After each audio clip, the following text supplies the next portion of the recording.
Hello everyone, welcome. Today I want to talk to you about emotions.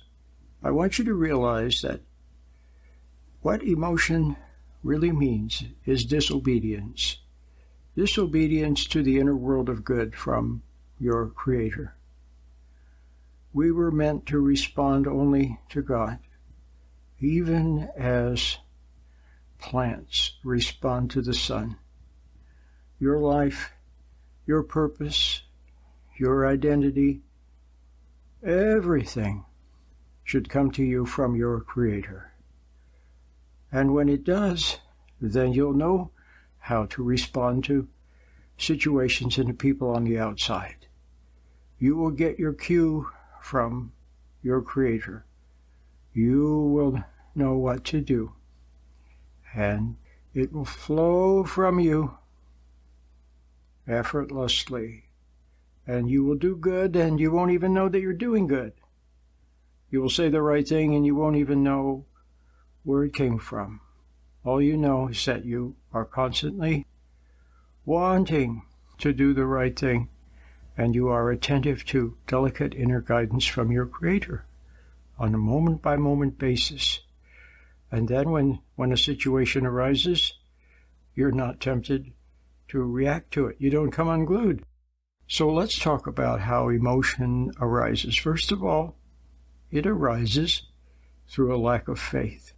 You don't have faith in your Creator, that He will show you what to do when it is time for you to know, that He will also help you in giving you the energy with which to move, and the right time to move, and what to do, or not to do anything, and He will take care of it for you. Remember one time in the Old Testament there was a situation where the Israelitish people had to go into battle against an enemy, a very bad enemy. And you remember that they were saying, well, there's more of them than us, and we're not going to be able to do it, and blah, blah, blah. And during the night, God sent an angel, and the angel slew 180,000 of the enemy. Do you remember that? Well, see, God helped them out. When it was time to escape from Egypt, God parted the waters, and He made a way for people. So, when you have a lack of faith in God, then you think that you have to figure it out for yourself. You think you have to find a way, and so what do you look to? You look to some sort of knowledge, and what is there in you or in other people but temptation?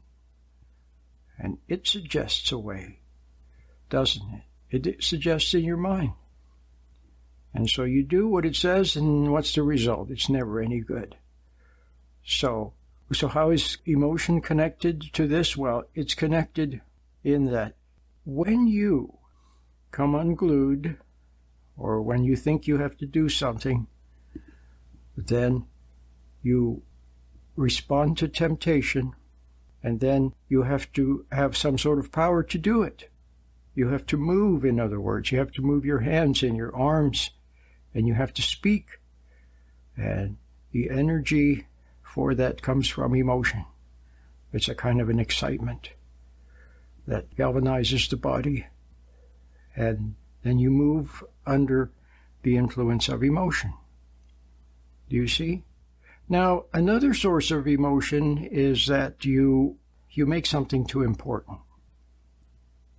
For example, when you want something, then you need an energy to move toward it. So that's another problem. And then another problem is not being committed to what is right. In other words, you sort of know what's right, but when a temptation presents itself, you are not totally committed, so you lend an ear. You lend an ear to the temptation. And then another reason for emotion is a basic character flaw. Basically, you want to look good, and you want to be seen as clever, as powerful, as good, as nice, as loving, as smart. And how are you seen? As any of the above? In the eyes of other people. You want other people to see you as good or as powerful or as intelligent or as nice or something. You want them to see you as that. And so you put on an act for other people so that in their eyes you will look whatever it is that you want to look like. You see? So that is a basic flaw. We should not want to appear to be anything in other people's eyes, and we shouldn't care what other people think of us. Our number one goal should be to express the truth for every moment of our life and do what is right. And since we don't know what is right, it means that we should be waiting upon God always for Him to guide you. You see what I mean? So, when you are not totally committed to what's right, when you're a little bit selfish, and when you don't have faith, then it leaves you vulnerable to every temptation. And it's always there, temptation.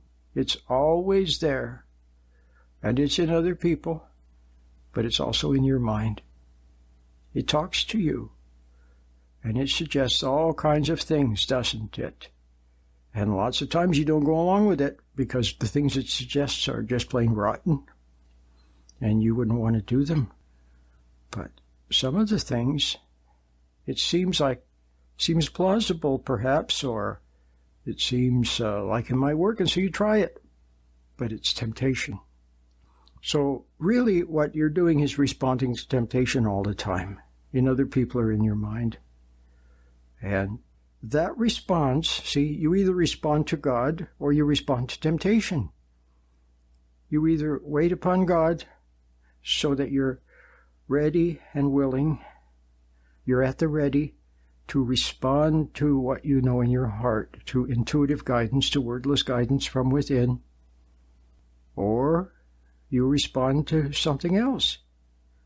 Life is very decisive. That's why Christ said, no man can serve two masters. So you're either serving God or you're serving people.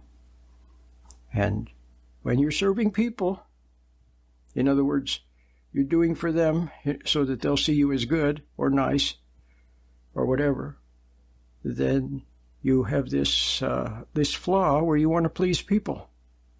But remember Christ's words. He said, all who sin are slaves. So whatever you serve, you become subject to. Whatever you respond to, you are subject to. You understand? Except that God permits you to disobey Him. Somebody once said the devil forces you to do right, but God permits you to make a mistake. Something like that. So, with God there is freedom. So that's how He created love, do you see? But when you defect from Him, then you become enslaved to whatever you defected to. The temptation, really, in the mind. This will-o'-the-wisp, faceless thing in your mind that talks to you. And then in other people, and it's operating through them. And people, a lot of times, it's not that they're evil or anything like that. It's not that they're wicked, or it's not that they're trying to tempt you. But they're just, they're weak. They make mistakes. They're insecure. They need help. And you take advantage of that by then becoming a tempter yourself, tempting to motivate them, to change them, to improve them, to impress them, to do something to them, you see? All so that they'll see you as a good person, a nice person, or whatever. Or so you can have an image of yourself as being a good person. So, God gave us the freedom to either respond to Him or to temptation. And most of us line up and respond to temptation. Now, when you're a little child, you're born first of the earth, and you're born with this inherited nature and this weak character. And so the world is very powerful and enticing, and you go out into the world, and it distracts you, and it attracts you, and it impresses you and everything. And your parents were the biggest tempter. Probably your mom was the biggest tempter, and your dad that you've ever known. your mom through her willfulness, through her wanting you to see her in a certain light, through her resentment of her husband, and her wanting to grasp you to herself to get your love, take your love away from him and from God, and love her and see her as good and great. And then your father, because of his weakness, his not being there for you, his failure to represent God, and to put a stop to nonsense in the house, to put a stop to it not with anger, not with violence, but with strength and with patience and with endurance and with long-suffering. You see? And with love. And your mom, seeing the goodness in him, she might have gotten better. And your dad would have been a bastion of honor and virtue. And you seeing that, you would have been safe. If you loved the good in him, then you would also have been safe. But it didn't happen.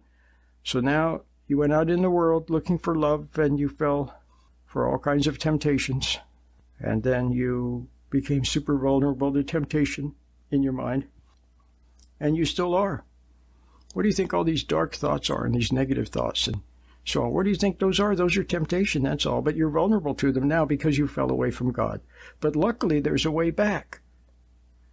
See, if God didn't make a way back, then you would be stuck. You would be a slave of sin, period. End of story. And that would be it. But he made a way back. He made a way back. And all you have to do is have a change of heart and begin to see the error. Begin to doubt, see, the lie. You've always believed the lie, that you have to prove something, and that by proving something and by pleasing other people, you can be seen as good and wonderful and so on. And that's the way to success. That's the way to happiness. That's the way to being good. You've always believed in that. And you also believe the lie that you have a right to grab for the gusto, a right to prove things to other people and show them, and get even with them and impress them and all that. You always thought that was just the way to be. That was the way to success.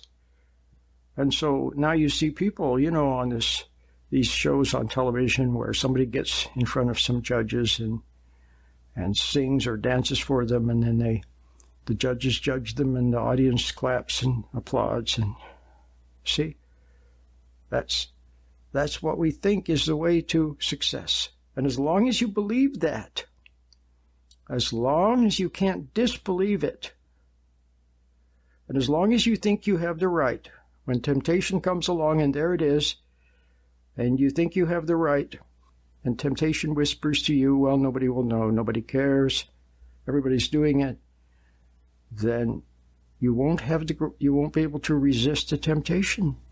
See what I mean? So how are you going to perfectly disbelieve the lies? Well, it can only happen when you yearn for truth, and then God reveals it to you. He makes it clear. You see very clearly. You see clearly the mistake that other people are making. You see the fatal flaw. You see the temptation. You see it, and you just don't go that way. And you're safe.